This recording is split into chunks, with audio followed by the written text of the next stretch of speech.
At 63, James Hartford had everything money could buy. A corner office on the 47th floor, a penthouse overlooking the city, a company worth hundreds of millions. But sitting alone in the hospital waiting room at 2 in the morning, none of it mattered. "Mr. Hartford?" The nurse's voice was gentle. "The surgery went well. Your brother is stable, but he'll be unconscious for several hours. You should go home and rest." James nodded, but he didn't move. David was all the family he had left. The thought of leaving felt impossible. The thought of sitting here alone felt unbearable. That's when he noticed her. A young woman, maybe 30, in a worn coat and tired eyes. She was clutching a small purse, staring at the vending machine with the kind of longing that spoke of an empty stomach and an emptier wallet. An unusual request. "Excuse me," James found himself saying. She turned startled. He pulled out his wallet, extracting 10 crisp $100 bills.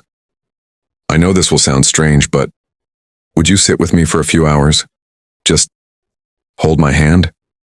I'm waiting for news about my brother. I don't want to be alone." The woman, her name tag read Rosa, stared at the money, then at him.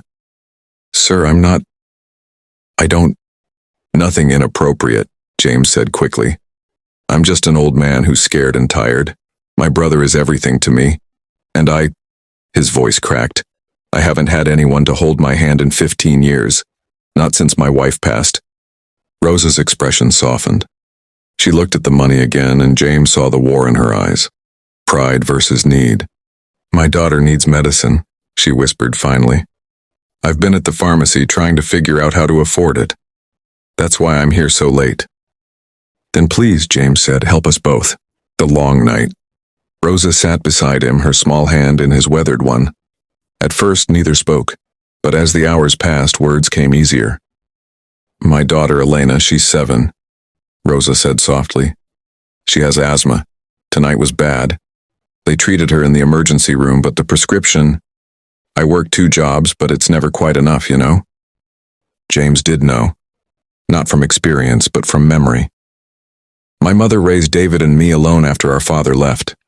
I remember her counting coins for groceries, making meals from almost nothing, working herself to exhaustion." "What changed?" Rosa asked. "She got sick. Really sick." James's throat tightened. "I was 17. I promised myself that if I ever had money, I'd never let anyone I loved go without care again. I built my company from nothing, made my fortune. But somewhere along the way—" He paused. "I forgot what really mattered." Rosa squeezed his hand. "Your brother is lucky to have you here." "I almost wasn't," James admitted. "I had a board meeting scheduled for tomorrow morning. I was going to send my assistant to check on David. Can you imagine? My only brother, and I was going to send an assistant." The morning after. Dawn broke gently through the hospital windows. The nurse appeared with a smile. "Mr. Hartford, your brother is awake. He's asking for you." James stood, his legs stiff. Rosa stood with him. "Thank you," he said, his eyes wet. "You'll never know what your presence meant tonight." "I think I do," Rosa said quietly. James pulled out his checkbook. "The $1,000 is yours, but I'd like to do something more. What's your daughter's medicine?" When Rosa told him, James made a call. Within an hour, a pharmacy delivery arrived with a year's supply of Elena's medication.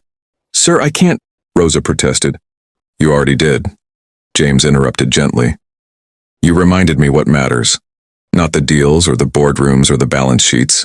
Connection, compassion, being present for the people we love."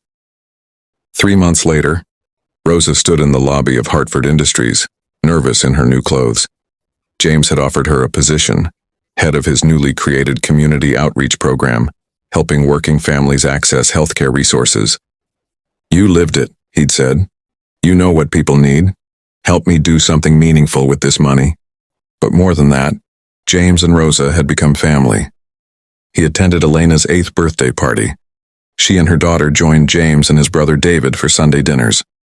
"You know," David said one evening, watching James play cards with Elena, "I haven't seen you smile like this in years." James looked at Rosa, this brave young woman who'd held the hand of a stranger when he needed it most. I was so busy building an empire, I forgot to build a life. Rosa reminded me that wealth means nothing if you have no one to share it with. Rosa raised her glass. To second chances. To remembering what matters, James added. The end. Oh, friends, sometimes our loneliest moments lead us to our greatest connections. Don't be afraid to reach out. Don't be afraid to accept help. We're all just walking each other home.